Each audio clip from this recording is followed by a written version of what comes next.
L'amour.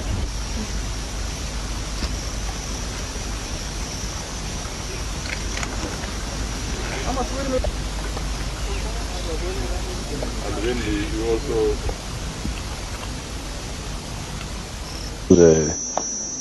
by reforming the electoral law, we removed all the old loopholes which they used to use to rig elections.